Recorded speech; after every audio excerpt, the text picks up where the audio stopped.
प्रतिबिंब को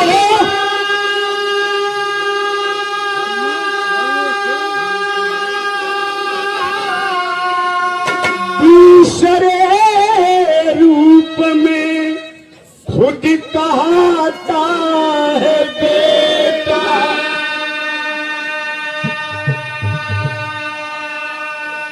बंद दरवाजा सुरलोक का खोल कर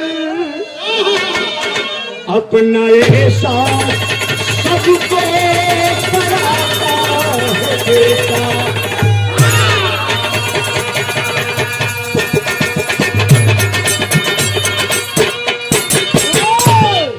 तो लाठी बनकर बुढ़ौती का संसार में बोझ बाबुल का सर पर उठाता है बेटा। अरे मरने पर देकर पिंडायो पानी सदा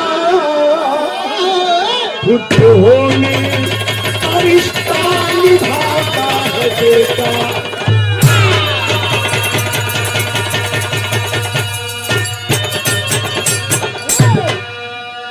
कवाली लगल का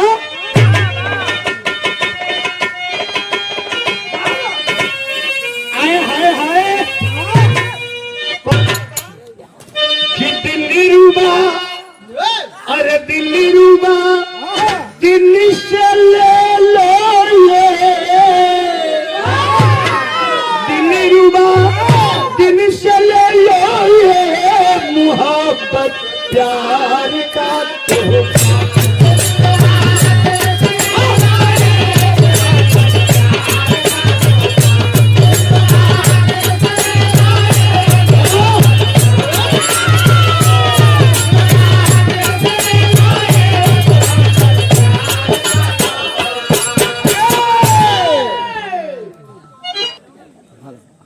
तो दिल्ली रूबा दिल्ली से ले लो दिलदार का तोहफा। अरे तुझे मैं दे रहा हूँ, तुझे मैं दे रहा हूँ ये मोहब्बत।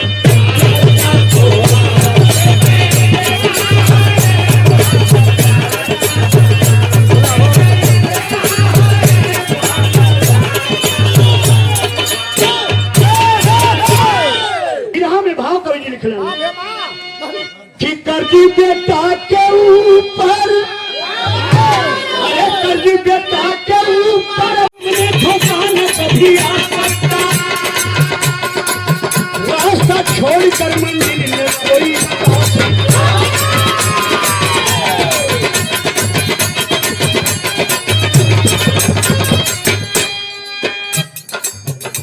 अगस्त मुनि जिनका नाम पुराणों में बड़े आदर के साथ लिखा गया है। एक दिन अपन कुटिया छोड़ के चांदनी रात में चल दहलन, आगे गईलन तब देखलन का कहानी गड्ढे में कुछ इंसान उल्टा लटके थे, रुदन करते थे और साहब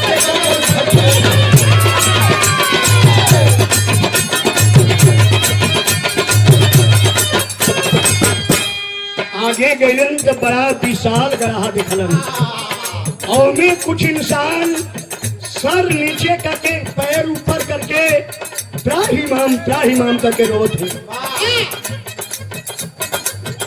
कहीं ये गश्त बदला सब कारण बोलने का,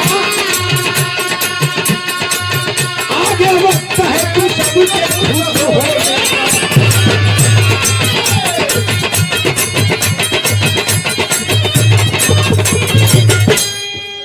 अगस्त मुनि खड़ा हो गए के भैया के हुआ लो कहे मुड़िया नीचे और पैरवा ऊपर करके रोत हुआ लो कहे बचवा चल जा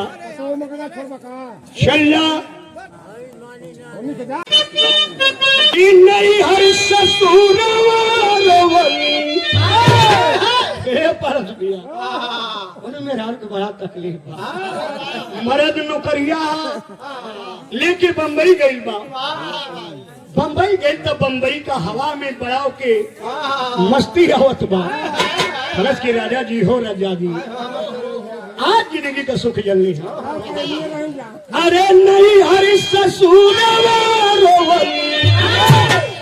सुख को बनाई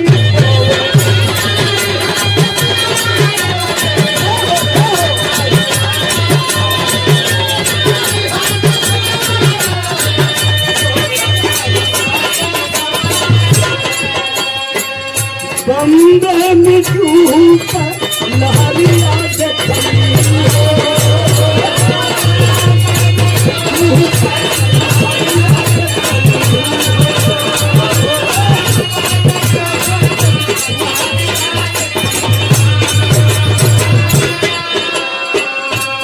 अगस्त में निकालन कि चेहरा उठाओ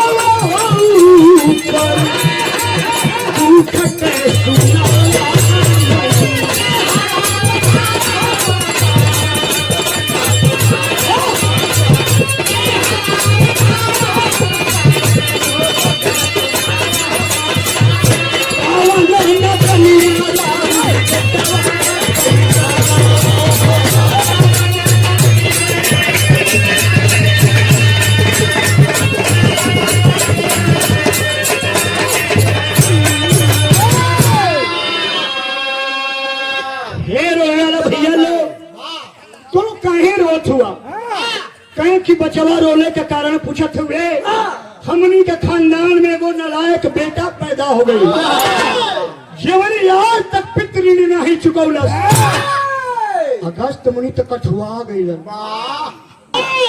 कहने क्यों लड़का का नाम सुनबा अरे कैलस न शादी नहीं पितृ चुकावा सो साधु बन के हमके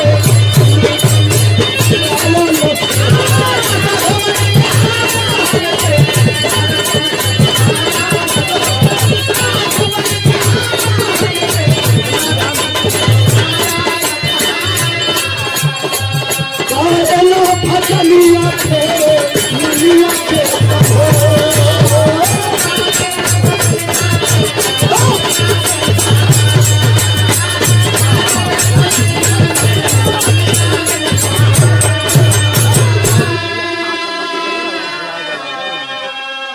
जोकर पितृदेव हमनी के नरक में यातना भोगत हैं जा और नलायक लड़का का नाम बा अगस्त ऋषि कहला कि हम इतना नलायक अरे बाप रे बाप पितृ का इतना बड़ा कर्ज होला कहलो कि हे हमारे पितर देवता लोग आप सबका नलायक बेटा हम ही अगस्त ऋषि हैं हम ना समझने की पितृ का इतना ऊंचा कर्जा होला हम प्रतिज्ञा करत हैं शादी भी करो और एक औलाद भी पैदा करूंगा जिससे मैं पितृ से उत्तीर्ण हो जाऊंगा सोचा तो कि दाढ़ी बार पाके लगल कहाँ जाई कौन दुनिया के लड़की बियाह करी तो देखा दुनिया का लड़का खातिर लड़की वाला लोग की बियावा कैसे हो चलब हम लड़की के तलाशब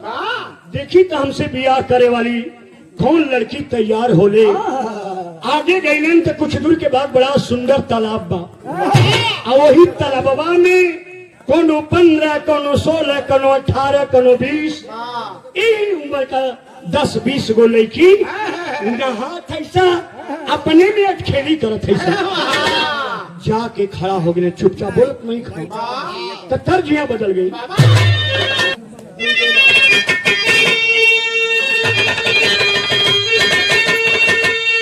कोनो मेरा दुल्हा की बहुत मानत थी दुल्हा बड़ा खुश बा कि गांव में हमारी मेहरारू ऐसा कोनो का मेहरारू नहीं थी एक दिन लवंग लत्ता ले आई आधा मेहरुआ अपने कटत थी आधा दुल्हा के कटावत थी आ कहत थी का कहलस कि अरे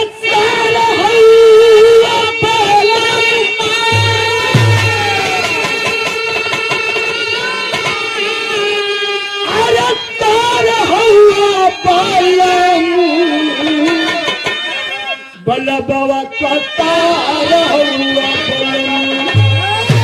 और जोड़ेला कनेक्शन का कतार हो बलबवा कतार हुआ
से नहाते जाके अगस्त ऋषि वही पोखरा के किनारे खड़ा हुआ। लड़की आपस में बतिया उठे, ए बहनी एक दिमागवा बुढ़वा का पगला गई बता, एक सोचे के चाय किया लड़की को नहाते तो चल जा, लेकिन चुपचाप खड़ा बा। कोनो कहते बहनी जाने लू बुढ़ाई में आदमी का दिमाग सनक जाला, कोनो कहे बेचारा रास्ता भूला गई हुई, हाली हाली निकल के साड़ी बदल ली। ए दादा दिमागवा खराब हो गई लेकिन रास्ता भुलाइल हुआ। अगस्त में निकलना दिमाग खराब है न रास्ता भुलाइल है। मेहरुआ लड़कियां कल की जना तक बदमाश कल की एगो सवाल लेके खड़ा ही इतनी जनी हो हमारे तना उम्र भागे बहन पिया लिखे भाई एगो काम लो कदा कहले अगस्त मुनि अरे मधुरी चली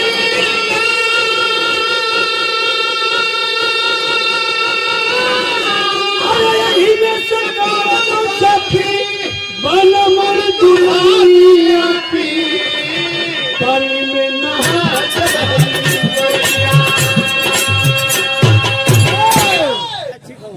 ए भैया कल की हमार बिनती बहेतना जने हो लोग कोनो जने दया करके बियाह कला। अरे बाप रे बाप हेकर देखा असो को बदरिया ठेली की थौस जाई एकर मने बही झुलनी तरज बदल गई भैया। अरे दुहेबा की गोरिया रे अरे गोरिया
मुँह कसम लिया।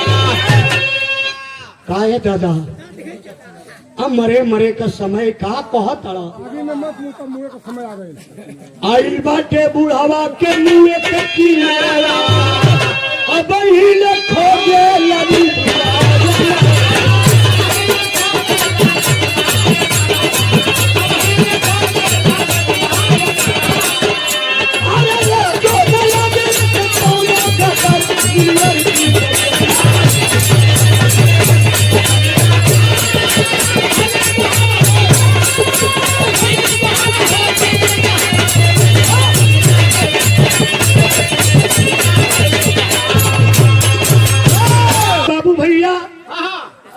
लगली से कोनो दढ़िए नोचे, कोनो लाते से मारे, कोनो केहनी से मारे।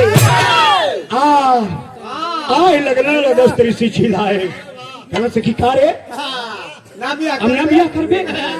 इतना मरनी से कि बेहोश हो गई। जब बेहोश हो गई तो कोनो का धया लागल कहना की जाए तेरे बिया करबे ना कल्लू से के मुआऊ देबू सा छोड़ के लम्मा हट गई सा। ये में विधा के टेरी में लिखाई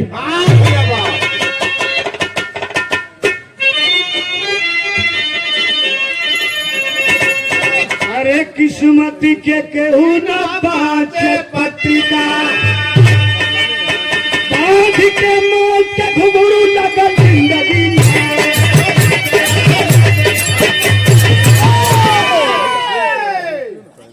10-20 मिनट के बाद अगस्त मुनि के होश आई, धूल उड़ के खड़ा भइलन।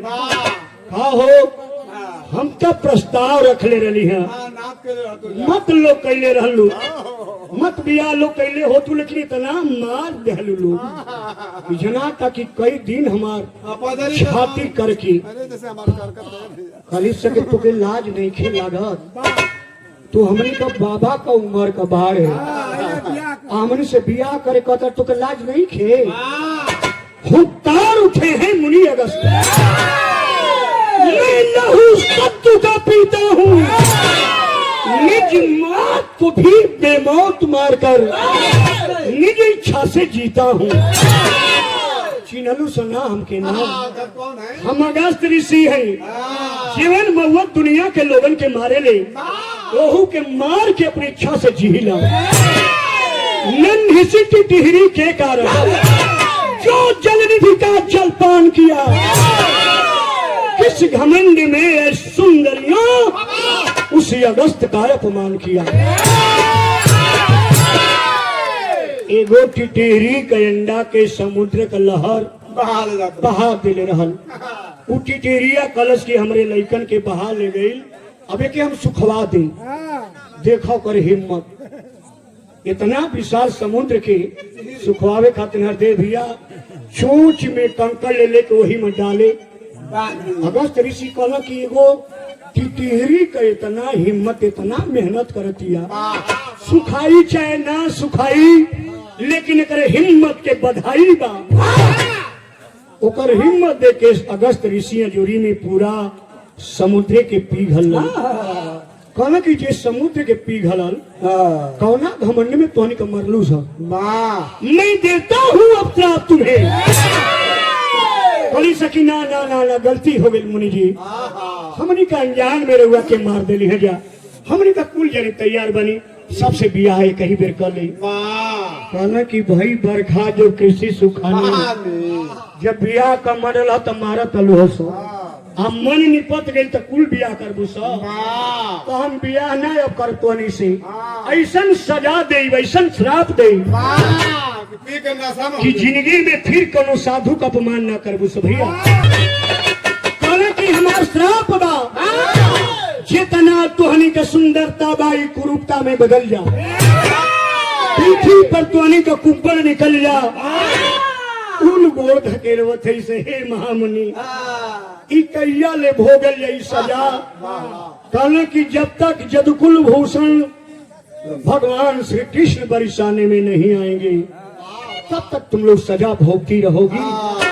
आज जब अपन हाथ का स्पर्श करी है तुहनी के छुई है तो तोहनी का सुंदरता वापस आ गई। पैर लगा के जब ऊपर पर चपिए तो शरीर सीधा हो जाएगी।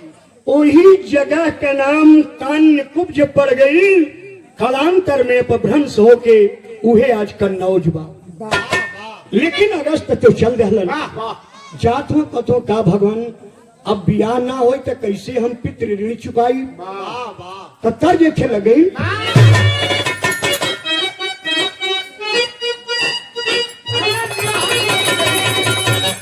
कौन अरे जीजा जी जो कहीं के जिया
सोचलन की दुनिया में केहू लड़की ना शादी करी तो का हमारे पितर लोग नरके में रहियन तो हमें तपस्या के धिक्कार बा। अरे तोड़ी के ये कच्चा का फेंकी दिया नहीं पिसानी वो जट नहीं की भाई पर के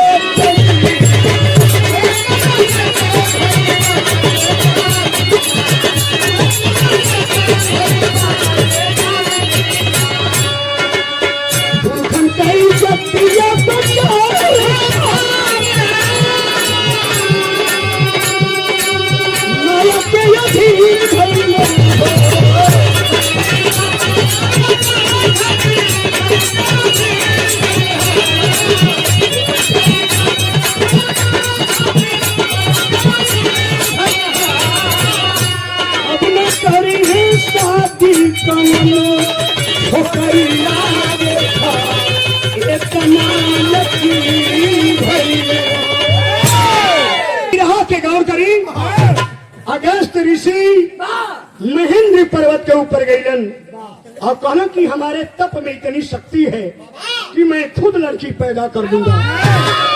अपनी सिर से वो जटा के तोड़ के पटकलन। अरे क्यों नहीं लड़की हो जाती। वो जटा 12 वर्ष का सुंदर लड़की का रूप हो गई। ओकर नाम रखलन लोपा मुद्रा।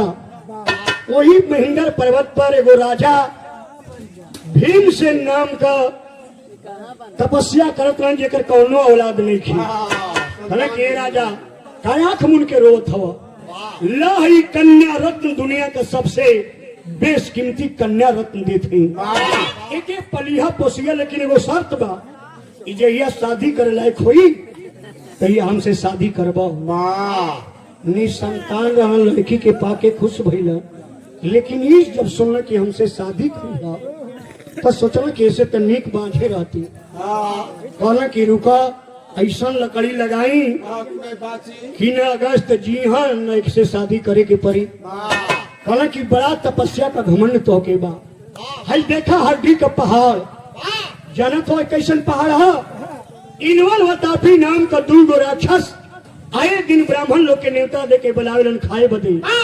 आज जब ब्राह्मण लोग पत्तल लेके बैठे नन तो इन वाला राक्षस अपने वातापी भाई के आड़ में ले जाके गर्दन काटेला, ओकरे मांस के टुकड़ा टुकड़ा करेला, अपनी माया से भोजन का रूप देके सबके खियावेला ब्राह्मण लोग के। जब लोग खा के चले लगेला तो कहेला कि भाई अब बाहर निकल वातापी। वातापी ब्राह्मण लोग का पेट चीर के बाहर आवेला, वही मरल ब्राह्मण लोग का हड्डी का पहाड़ है। चौले दोनों राक्षसन के मार ना देबा तौले लड़की से बियाह न करो।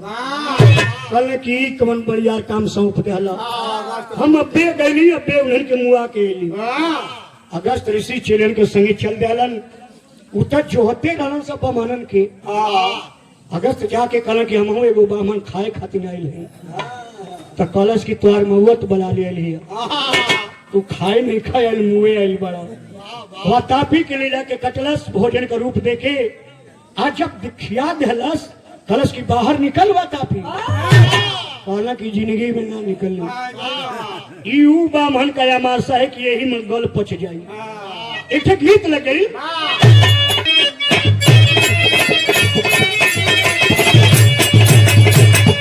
अरे बारी उमर कमर कर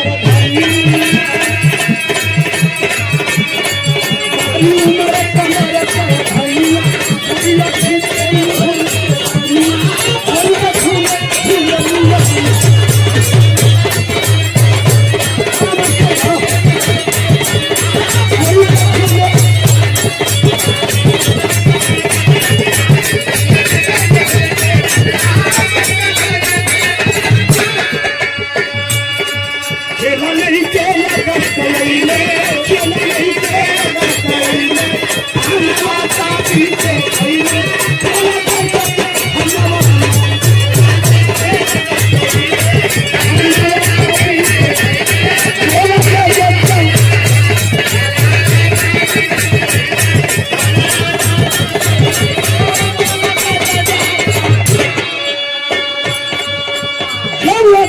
नहीं निकलन इन तलवार लेके कौलन मारे खाते कन्नी कलंगी तो भया माया निकलन तो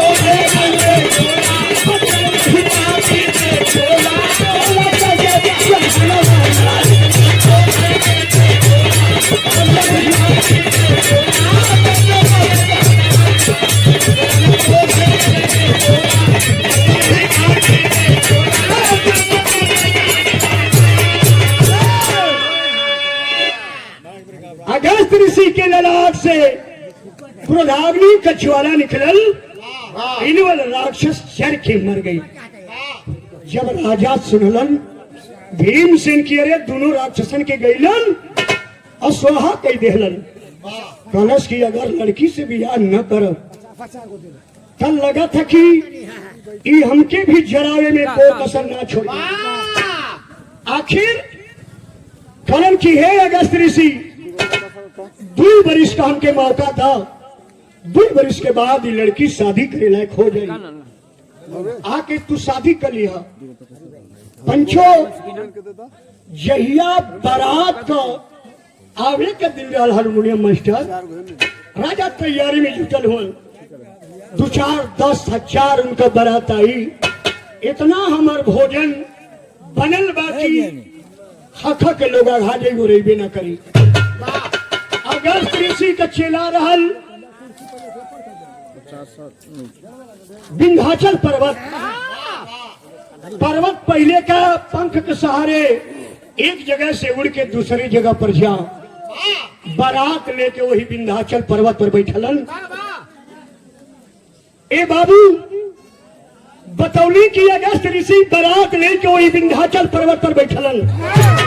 अब पर्वत जब पंख फड़फड़ा के उड़ल इतना विशाल हारमोनियम मास्टर गर्दा चलन। आदमी कहना साला बाबू बताओ कि एक बेर बुढ़िया आंधी आई, लेकिन हमनी को होश में दरिए का आदमी के चीन नहीं खे पावा। हड़हड़ाहट पर्वत आके राजा का दरबार के सामने खड़ा हो गई। गांव का मेरा ऊपर से दुहाई, हे भगवान, हे शंकर जी, हे विष्णु जी, अरे कैसन बड़ा दुल्हा लेके आई भाई दादा। ए भैया बारात आके खड़ा बा वही पर्वत पर, नारद जी नारायण नारायण करते लगन। अरे महाराज बरतिया आ गई, कुछ तैयारी नहीं थे। गांव का नाउन दौड़ा लाल कलश के, हे नारद जी, अरे बला आके पर्वत पहाड़ खड़ा भ गई। कहा बारात बने, दुल्हा का पता न डोली का पता। कलश की कोनो साधारण दुल्हा की बारात थोड़ो ई अगस्त ऋषि दुल्हा का बारात हिया। यही पर्वतवे पर दुल्हो बा, यही पर्वतवे पर बरती हो। अगस्त ऋषि कहला कि भैया अगस्त ये सवारी कहीं नीचे आवाज बिन के चिन्हात नहीं खा। चंद्रमा भैया के ले ला। हाँ इनके लो पहले सर बोला कि ये बेटा तो नीचे सर सर सर सर सरकार ले ले, हरी तेल ले ले। आए हाँ, ओ भैया भाग्य से मिलेला सबके, भाई मानो का जनाना।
भैया बड़ा सुंदर से बियाह भई।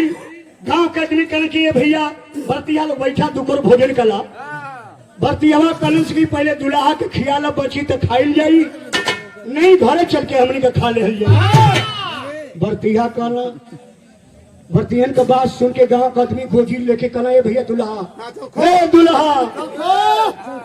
चल भैया दुकर खा ले। बरतिया ना खाइए सो, चल चल खा ले। दुल्हा लगा गई, दुल्हा लगा गई। बरतिया करे कि पहले खियाला दुल्हा के। नाराज जी करे कि भैया चिंत करते हो बरतिया तो पहले दुल्हा खियावा ना। अगर खुशिया के कहने की अगर पत्थर से काम ना चली, परात लीलन, अब परात में पूरी सब्जी बुनिया जितना कुल रसद बनल हल रखाई। आदमी गोजी लेके कल ये कहू पूरी छोटी तो मार के दतवा तोड़ दे। ए भाई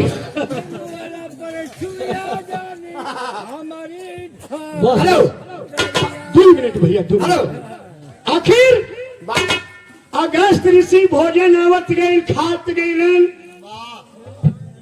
भंडारा में ने कहू पूरी बचल, ने कहू फरी तरकारी। कहले कि का भैया यही पर हमारे बर्तियन के लोग खियावे खातिर बड़ा उतावला रहला। अकेले दुल्हा का पेट नहीं ससुराल में भरल। अच्छा लोग पानी पियाला तैदनी सोचना कि जीवन इतना भोजन करता आई मेटी लोटा से कर पेट भरी। आदमी गगरा बल्टी लिए के उझीले लगलई, अजोरी लगौलन कंडाल खाली। कहने के ना धेने हो कह देना लोग कि हमारी मेहरारू का विदाई लोग का दवा जौना ससुराल में न भर पेट भोजन न भर पेट पानी मिलल।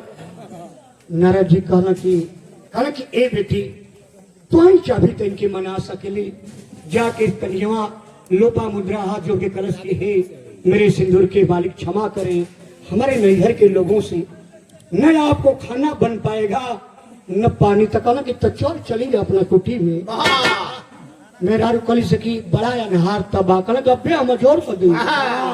नारद जी कहला कि इनका विदये कैला में गुंजाइश भाई ना हनुमान के मत लगावे। जब बेटी का विदाई होके लगले भैया हमरे आपके गांव घर में बहन बेटिया के विदाई होले कि ऐसा करेजा कहोई जेकरे आंख से आंसू न आ जा। समझावत ऐसे गांव के मेहरारू ए बेटी जा एकर सेवा में कोनो दुल्हा का कमी मत करिए रे बहनी। नहीं एकर दिमाग का ठीक नहीं खे, कभी क्रेक हो जाई कभी फ्रेश हो जाई। मैं रसद खा गलस, मैं कंडाल का पानी पी गलस। जब दुल्ही विदाई होके चले लगले पंचो भैया के तरफ से आशीर्वाद बहुत बहुत प्रणाम। तो कभी जी लिखे सा पर्दा लगी।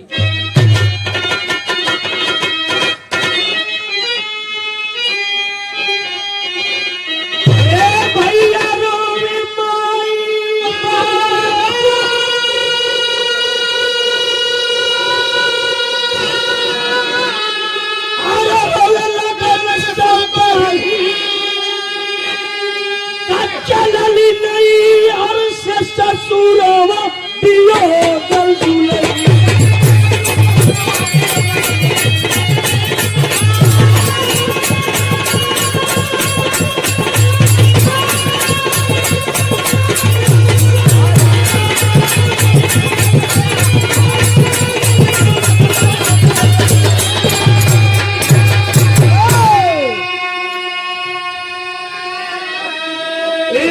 बाबू चाचा लोग अगस्त ऋषि शादी ऐसे ना करे कि जिंदगी की मौज ले। वो अपन पितृ ऋण से उद्धार होके खातिर शादी कैले रहलन।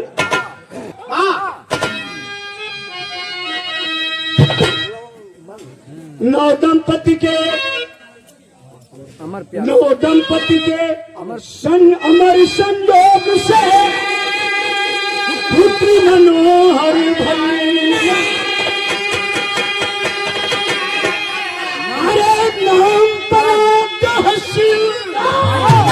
बाप का पूरा सपना कहिए उमरल खुशियन में बदरावा पियो गल।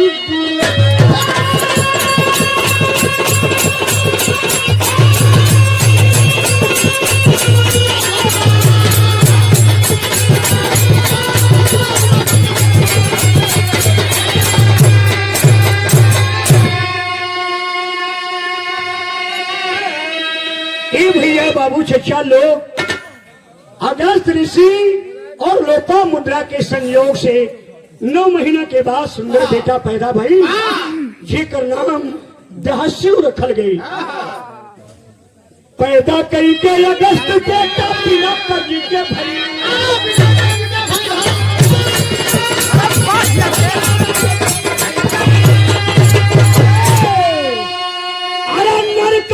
कुंड से निकल के पितर स्वर्ग ये भैया स्वर्ग लोक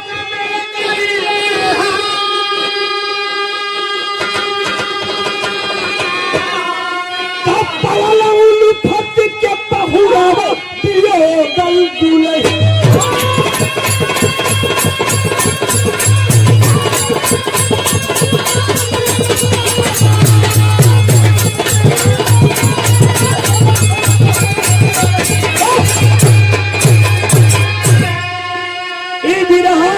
का मतलब है हमारे पिता तुल्य लोगों, नौजवान साथियों, देश के कर्णधार बच्चों, माँ बाप से बड़ा देवी देवता इस ब्रह्मांड में हमारे आपके लिए अन्य कोई नहीं है। तराजू के किसी पल्ले पर अपनी जन्म देने वाली माँ को बिठा दीजिए, दूसरे तराजू के पल्ले पर समस्त 33 कोटि देवी देवताओं को बिठाइएगा, फिर भी हमारी आपकी माँ का पलड़ा भारी रहेगा। इस विरह गाने का मतलब मेरे मित्रों जिंदगी में सब कुछ कीजिएगा, लेकिन कभी अपने माँ और बाप का अनादर मत करना मित्रों। यही हमारे आपका फर्ज है। हमारे लिए सबसे बड़े देवता माता पिता ही हैं। अगर वो न रहते तो हम इस दुनिया को देखने नहीं आ पाते। आखिर कड़ी में लिखा गया, स्वामी गुरु बिहारी पत्तू मत जा कहूँ के